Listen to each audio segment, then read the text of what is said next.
And ఈ cinema చేసే ముందు చాలా స్క్రిప్ట్స్ చేసుకున్నారని, చాలా మంది ఆల్మోస్ట్ అందరు హీరోలకి కథలు చెప్పారని, చిరంజీవి గారు కూడా చెప్పారని. బట్ ఆల్మోస్ట్ ఒక పెద్ద హీరో కాంపౌండ్లోకి వెళ్ళాక స్క్రిప్ట్లో చేంజెస్ జరుగుతుండడం నీకు నచ్చక వెనక్కి వచ్చిన సందర్భాలు చాలా ఉన్నాయి. అవునండి, సింపుల్ అండి. అంటే నేను ఇండస్ట్రీకి వచ్చిందే నాకు నచ్చింది చేయడానికి. I can easily go and do some software job or something. I can easily get placed in Google or something అనమాట, ఇంజనీరింగ్ ఫైనల్ ఇయర్ లో ఉన్నప్పుడు. బట్ ఇండస్ట్రీకి వచ్చిందే నాకు నచ్చింది చేయడానికి అండి. సో అల్టిమేట్గా డెఫినెట్గా సినిమా అనేది హీరో డ్రివెన్, అంటే ఫిల్మ్ ఇండస్ట్రీ అనేది hero driven. That I agree, 100% agree. But ఒకసారి ఏమవుతుందంటేనండి, కథ అనేది కూడా చాలా ఇంపార్టెంట్. సో నేను ఫిల్మ్ మేకింగ్ నేర్చుకున్నప్పుడు చాలా రివర్స్లో నేర్చుకున్నాను. ఫస్ట్ విజువల్ ఎఫెక్ట్స్ నేర్చుకున్నాను, తర్వాత ఎడిటింగ్ నేర్చుకున్నాను, తర్వాత సినిమాటోగ్రఫీ. ఫైనల్గా ఇవన్నీ కాదురా, సినిమాకి మోస్ట్ ఇంపార్టెంట్ కథ అనేది తెలుసుకున్న ఓన్లీ స్క్రీన్ రైటింగ్ మీద. ఇవన్నీ నేర్చుకోవడానికి నాకు 6 నెలలు పడితే, ఓన్లీ కథా రచన అనేది నాకు నేర్చుకోవడానికి 2 సంవత్సరాలు పట్టిందండి. ప్రపంచంలో స్టోరీ రైటింగ్ మీద ఉన్న ప్రతి బుక్ చదివా. ఒక 50 బుక్స్ ఉంటాయంటే 50 బుక్స్ చదివా. సో డ్రామా రైటింగ్ 1937లో రాసిన బుక్స్ దగ్గర నుంచి ప్రతిదీ చదివా. So I realize the importance of story for a film అనమాట. So when it is going wrong, I will try to save it అనమాట, ఒక లెవెల్ వరకు. సో అది బియాండ్ వెళ్ళిపోయింది అనుకోండి. So when I know that my film is not going to work, ఈ cinema చేస్తే నేను వర్కౌట్ అవ్వదు అని నాకు తెలిసిపోయిన తర్వాత, సినిమా అనేది ఒక 1 year ప్రాసెస్ అండి. నా లైఫ్లో నాకు నచ్చినట్టు ఒక 1 year ఉండడం నా వల్ల కాదనమాట. సో నేను బిలీవ్ చేయకుండా, నేను అంటే లైక్ నిద్రలో రాత్రి 12ంటికి లేపినా సరే నా సినిమా నిద్రపోయే సినిమా అన్న ఫీలింగ్ నాకు ఉండాలన్నమాట. అది లేకుండా సరే డబ్బుల కోసం వాటి కోసం చేయలేను అనమాట అండి బేసికలీ. అండ్ ఒక ఫైనల్గా ఆ సినిమా కంటే బిఫోర్ ఒక సినిమా ఆల్మోస్ట్ ఫైనల్ అయిపోయాయి, ఇంకా రేపు సినిమా ఓపెనింగ్ అన్న టైంలో ఫ్రెండ్స్కి అందరికీ నైట్ పార్టీ ఇస్తున్నాను అని చెప్పి, అవునండి, తెల్లారి చూస్తే ఆ సినిమా క్యాన్సిల్ అయిపోయి, అవునండి, ఆ ఫ్రస్ట్రేషన్లోంచి పుట్టిందే ఈ కథ అని విన్నాను. కరెక్ట్ అండి, అబ్సల్యూట్లీ. ఏంటి దాని డీటెయిల్స్? 11:30 అండి,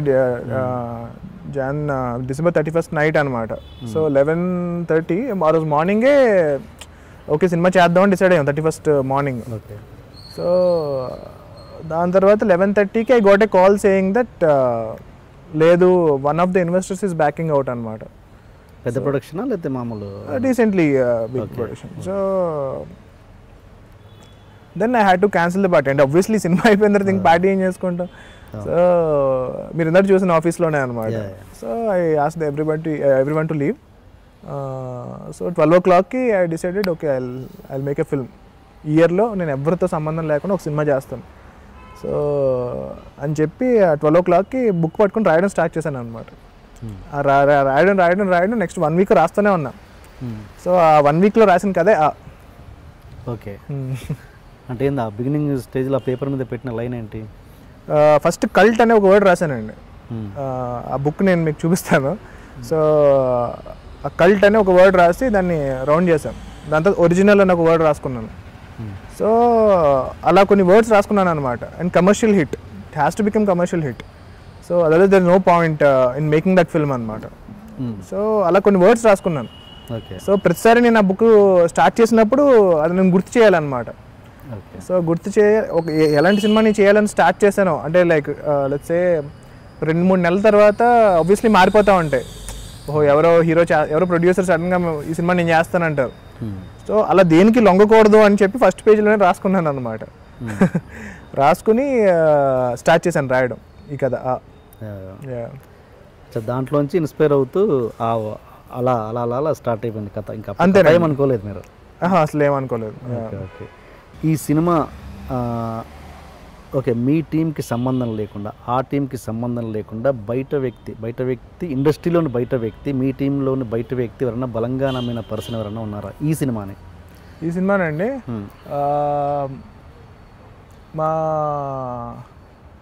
సౌండ్ ఇంజనీర్ అండి, అంటే మాకు డబ్బింగ్ సౌండ్ ఇంజనీర్. అతను టీంలోకి వస్తాడుగా? అతను టీంలోకి వస్తాడంటారా? మా సినిమాకి వర్క్ చేయకుండా ఈ సినిమాని బాగా నమ్మిన ఇండస్ట్రీలో ఉన్న వ్యక్తి అండి.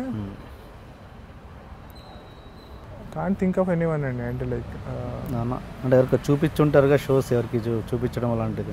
షోస్ లెక్క ఎవరికి చూపించలేదు. చూపించకుండా అట్లీస్ట్ ఎడిటింగ్ టేబుల్ మీద శివశక్తి దత్త గారు అండి. శివశక్తి దత్త గారు అని మన కిరవన్ గారి ఫాదర్. సో ఆయన మా అపార్ట్మెంట్లోనే ఉంటారు. సో డే 1 నుంచి ఇలాంటి ఒక సినిమా చేస్తున్నానండి అని అన్నప్పుడు ఆయన స్క్రిప్ట్ చదువుతానన్నారు. స్క్రిప్ట్ ఇచ్చాను, స్క్రిప్ట్ మొత్తం చదివారు. చదివి అసలు దిస్ ఈజ్ ద ఫిల్మ్ అంటే లైక్ చాలా ఎక్సైటెడ్గా ఉన్నారన్నమాట డే 1 నుంచి. So through out the journey నన్ను ఎలాగైనా ఈ సినిమాలో ఇన్వాల్వ్ చెయ్యి. నేను చాలా పెద్ద ఆయన అంటే లైక్ చాలా సీనియర్ ప్లస్ గొప్ప లిరిసిస్ట్, గొప్ప రైటర్. సో ఆయన ఎక్కువ నమ్మారండి, నాకన్నా ఎక్కువ నమ్మిన ఆయనే. ఈ సినిమాకి ఆస్కార్ వస్తుంది అన్నంత నమ్మారు అనమాట ఆయన. సో ఆయన ఎలాగైనా ఇన్వాల్వ్ చేయాలి నేను చాలా ట్రై చేశాను. సో లాస్ట్లో ఇంకా వెరీ సినిమా ఆల్మోస్ట్ ఫినిషింగ్ స్టేజ్లో ఒక శ్లోకం అవసరమైంది కరెక్ట్గా. సో ఆయన పేరు ఆల్రెడీ నేను స్పెషల్ థ్యాంక్స్లో వేసేసాను, బట్ రీజన్ లేదు ఎందుకు వేసామని చెప్పి. సో దాని తర్వాత శ్లోకం ఇమీడియట్గా రిక్వైర్మెంట్ అనిపించింది. మీకు సినిమాలో టువర్డ్స్ ప్రీ క్లైమాక్స్ వస్తుంది. సో అది ఇమీడియట్గా ఆయనతో రాయించుకున్నాం అనమాట అండి. ఆయన బాగా నమ్మారు సినిమాని. అంటే ఓకే, స్క్రిప్ట్ దశలో నమ్మారు, అవుట్పుట్ వచ్చాక చూసి ఆయన మధ్యలో చూసినప్పుడు కూడా ఏంటిది ఇది హాలీవుడ్ సినిమా ఇది అని చెప్పి చాలా ఎగ్జైట్ అయ్యేవారు అనమాట. ఆయన షూట్కి వచ్చేవారు. చాలా అంటే like he is very good support అనమాట. చాలామందికి ఈ సినిమా చూశాక కొంత పర్సెంటేజ్ అర్థం కాని వాళ్ళు అయితే ఉన్నారు. అంటే అర్థం కాకంటే ఏదో ఎంజాయ్ చేశారు, కన్ఫ్యూజన్ స్టేటస్లో మాత్రం ఉన్నారు కొంత పర్సెంటేజ్. అలాంటిది ఏది అవుట్పుట్ చూశాకనే. అలాంటిది స్క్రిప్ట్ దశలో బిగినింగ్ స్టేజ్లో ప్రొడ్యూసర్కి నానికి ఏం చెప్పి ఒప్పించారు, ఎలా ఒప్పించారు? ఏం చెప్పలేదండి, జస్ట్ కథ చెప్పాను అంతే. కథ చెప్పగానే హీ వాజ్ వెరీ క్లియర్ అనమాట. సూపర్బ్ అని చెప్పి చేద్దాం అని చెప్పి డిసైడ్ అయిపోయాం. అలాగే ప్రశాంత్ గారికి చెప్పాం, వెరీ క్లియర్. నిత్య గారికి చెప్పాం, వెరీ క్లియర్. సో ఎవరికి చెప్పినా సరే అసలు కన్ఫ్యూజన్ అనేది లేదు. సో ఈవెన్ టీంలో కానీ ఎవరికి కన్ఫ్యూజన్ లేదు. సో బేసికలీ ఏముంటుందంటేనండి, జనాలకి డిఫరెంట్ ఐక్యూ లెవెల్స్ ఉంటాయి కదా. సో నేను ఇన్సెప్షన్ మూవీ చూశాను, ఇంటర్స్టెల్లార్ మూవీ చూశాను. ఫస్ట్ టైం చూసినప్పుడే నాకు అర్థమైపోయింది. బట్ చాలా మందికి అర్థం కాలేదు, అది ఇది అని డిఫరెంట్ డౌట్స్ ఎక్స్ప్రెస్ చేశారు. బట్ కొన్నిసార్లు ఏమవుతుందంటేనండి, ఇప్పుడు పజిల్ సాల్వ్ చేస్తూ ఉంటాం మనం. కొంతమంది అసలు సాల్వ్ చేయరు, ఎందుకే మనకి అనుకుంటారు. సో వాళ్ళు వేరే పనులు చేసుకుంటారు. సో బట్ కొంతమంది పజిల్ సాల్వ్ చేస్తే కిక్ వేరే వస్తుంది. సో ఒక్కొక్కరికి ఒక జానర్ ఉంటుంది అనమాట అండి. నాకు ఆ పజిల్ సాల్వింగ్ అనేది నాకు చాలా కిక్ ఇస్తుంది.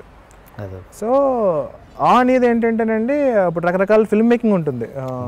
మీకు జనరల్గా చాలా క్యాజువల్గా అనగనగా ఒక రాజు అన్న టైప్ ఆఫ్ ఫిల్మ్ మేకింగ్ ఉంటుంది. సినిమా స్టార్ట్ అవడమే ఒక వాయిస్ ఓవర్తో స్టార్ట్ అవుతుంది. ఒక హీరో ఉన్నాడు, ఆ హీరో వాళ్ళకి ఇలా పేరెంట్స్ ఉన్నారు, ఇది ఒక పెద్ద ఫ్యామిలీ, ఇలా హీరో గురించి మొత్తం ఎక్స్ప్లెయిన్ చేస్తారు వాయిస్ ఓవర్లో. సినిమా అంతా కూడా మధ్యలో వాయిస్ ఓవర్తో రన్ అవుతూ ఉంటుంది, ఆడియన్స్ క్లియర్గా అర్థం కావడానికి. అండ్ క్లైమాక్స్లో కూడా ఒక వాయిస్ ఓవర్తో ఫినిష్ అవుతుంది. సో మీరు ఈ సినిమాలో మధ్యలో ఎప్పుడైనా సిగరెట్ తాగడానికి బయటకు వెళ్ళొచ్చు. ఈ సినిమాలో మీరు ఎక్కడికైనా మధ్యలో మీరు ఏమన్నా ఆలోచించుకోవచ్చు, ఫోన్లు మాట్లాడుకోవచ్చు. చాలా ఒక టైప్ ఆఫ్ ఫిల్మ్ మేకింగ్ అనమాట అండి బేసికల్గా. సో మీకు ఒక పెయింటింగ్ చూసినప్పుడు, ఒక సింపుల్ పెయింటింగ్, ఒక కొండలు వేసి మధ్యలో ఒక సూర్యుడిని వేసామంటే కనుక ఇట్స్ ప్రెటీ క్లియర్, చూసుకుంటూ వెళ్ళిపోతూ ఉంటాం. బట్ కొన్ని పెయింటింగ్లు మనం ఆగి చూస్తాం, దాన్ని అనలైజ్ చేయడానికి ట్రై చేస్తాం. సో అలాగా సినిమాలో కూడా జర్మన్ ఎక్స్ప్రెషనిజం అనే ఒక జానర్ ఉంటుంది, wear the film can mean many things అనమాట. ఒకటే కథ ఉండాల్సిన అవసరం లేదు ఒక సినిమాలో. మీరు సావిత్రి షార్ట్ ఫిల్మ్ చూసినా సరే, మీరు ప్రతి సెకండ్ టైం చూసినప్పుడు, థర్డ్ టైం చూసినప్పుడు మీకు కొత్త విషయాలు తెలుస్తూ ఉంటాయి. చిన్న చిన్న ప్లాన్స్ చేసుకుంటూ వస్తాం అనమాట.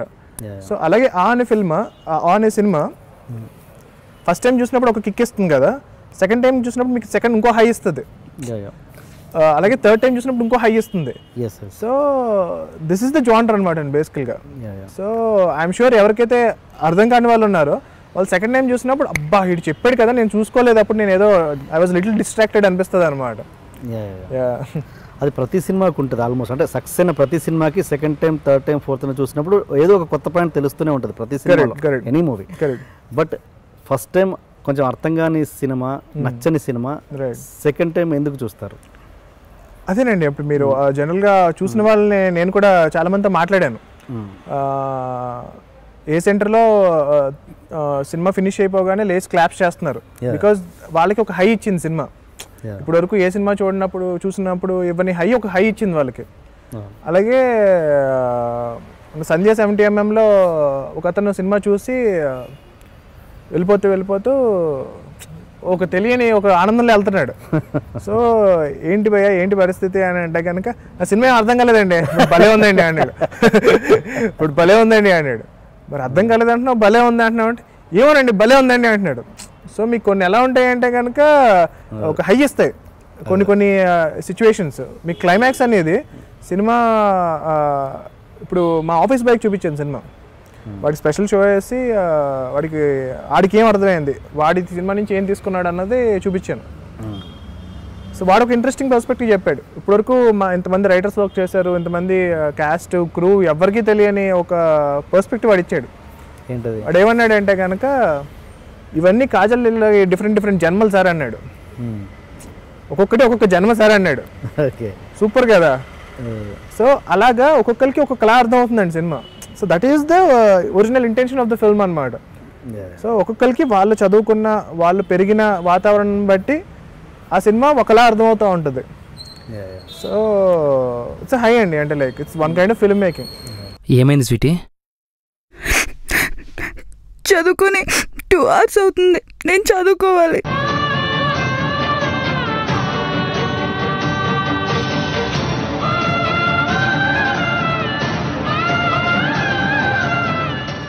ఏడు అమ్మా, బాగా ఏడు. ఎగ్జామ్స్ దేవుడిచ్చిన శాపం, బుక్స్ వాటి వల్ల పాస్ అయ్యే వరం. ఏడు అమ్మా, బాగేడు. హైడ్రోజన్ పెరాక్సైడ్ కన్నా గొప్పది ఏదైనా ఉందంటే అవి నీ కన్నీళ్ళే.